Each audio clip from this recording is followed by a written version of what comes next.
नमस्कार दोस्तों, मैं आपका स्वागत करता हूं अपना जो पहला वीडियो ट्रेल अल्ट्रा सीरीज़ का इसका पहला भाग में, जिसमें मैं आपको 5 से 6 डिफरेंस बताऊंगा एक नॉर्मल मैराथन इवेंट्स में और एक ट्रेल अल्ट्रा इवेंट्स में। ये डिफरेंस आपको जानना बहुत ज़रूरी है, क्योंकि ये आपका इन्फॉर्मेशन अगर नहीं होगा तो आपका जो ट्रेल अल्ट्रा इवेंट्स आपका सक्सेस नहीं होगा।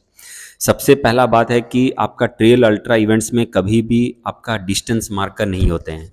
आपने देखा होगा जो मैराथन इवेंट्स होते हैं 10 किलोमीटर, 21 किलोमीटर, 42 किलोमीटर का, हर 2 किलोमीटर, 4 किलोमीटर के बाद वहाँ पर रूट इंडिकेटर होते हैं और वहाँ पर डिस्टेंस मार्कर होते हैं। उससे आपको ये पता लग सकता है कि आपने कितने किलोमीटर अभी तक कवर कर चुके हैं। लेकिन एक अल्ट्रा इवेंट्स में कभी भी इस तरीके के मार्कर नहीं होते हैं। वहाँ पर पत्थरों के ऊपर निशान होते हैं, एरो मार्क्स होते हैं, या तो आपके जो रिबन्स होते हैं वो आपके पेड़ों के ऊपर, डाली के ऊपर लगाया जाता है। वो वहीं से आप अपना डायरेक्शन निकालना रहता है। तो इसलिए आप जब भी कोई इवेंट्स में पार्टिसिपेट करें, अल्ट्रा इवेंट्स में, तो इस तरीके के जो रिबन्स हैं, जो पत्थरों के ऊपर मार्क हैं, उसको आप पहचानें और उसी हिसाब से अपना रूट फाइंड आउट करें। दूसरा जो सबसे बड़ा डिफरेंस होता है वो है हाइड्रेशन या सेग पॉइंट का। मैराथन इवेंट्स में हर 2 किलोमीटर, 4 किलोमीटर के बाद आपको पानी का प्रावधान होता है, खाने पीने का प्रावधान होता है।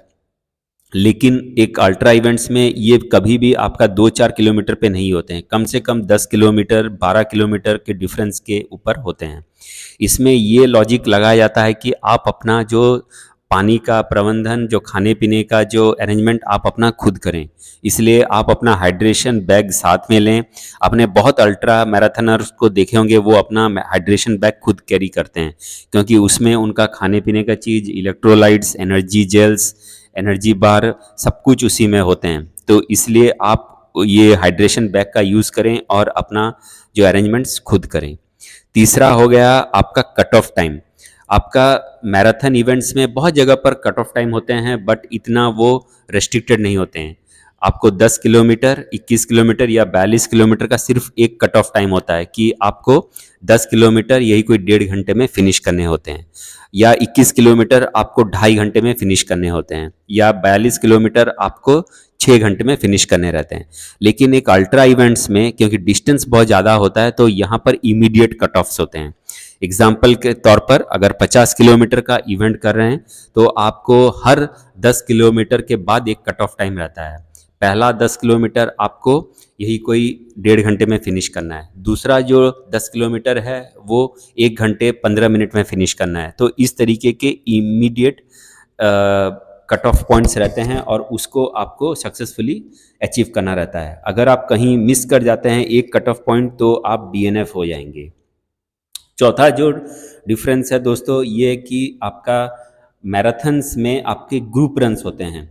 वहाँ पर आप बहुत रनर्स को देखेंगे एक साथ दौड़ते हैं, पेसिंग रहता है, तो वहाँ इजी रहता है रनिंग करने के लिए। बट एक ट्रेल अल्ट्रा में कभी भी कोई ग्रुप रन नहीं होता और यहाँ पर कोई भी आपको पेसिंग करने के लिए नहीं रहेगा। ये पूरा रेस आपको खुद अकेला ही दौड़ना पड़ेगा, आपका ना कोई सपोर्ट रहेगा, आपको खुद ही मोटिवेट होके दौड़ना पड़ेगा। तो ये कुछ डिफरेंसेस हैं दोस्तों जो कि एक ट्रेल अल्ट्रा में होते हैं। मैं उम्मीद करता हूँ कि आप अपना जो नेक्स्ट ट्रेल अल्ट्रा इवेंट्स होगा उसमें ये इन चीज़ों का ध्यान रखेंगे और आप उसमें एक अच्छा टाइमिंग अचीव करेंगे। अगर आप मेरे से जुड़ना चाहते हैं, रनिंग सीखना चाहते हैं, तो ये मेरा व्हाट्सअप नंबर है, इसमें आप मुझे संपर्क करें। मैं न केवल मैराथन का ट्रेनिंग देता हूँ, बट अभी अल्ट्रा मैराथन का भी ट्रेनिंग देता हूँ। हम इकट्ठे अल्ट्रा इवेंट्स करेंगे, एक साथ जाएंगे और मैं बताऊंगा कि आपको कि किस तरीके से आप अपना अल्ट्रा मैराथन का जर्नी अचीव कर सकते हैं। ये इन लोगों के लिए बहुत ही उपयोगी होगा जो कि स्लो पेस में बहुत लंबा दौड़ते हैं। तो मैं उम्मीद करता हूं दोस्तों कि आज का वीडियो से आपको कुछ सीखने को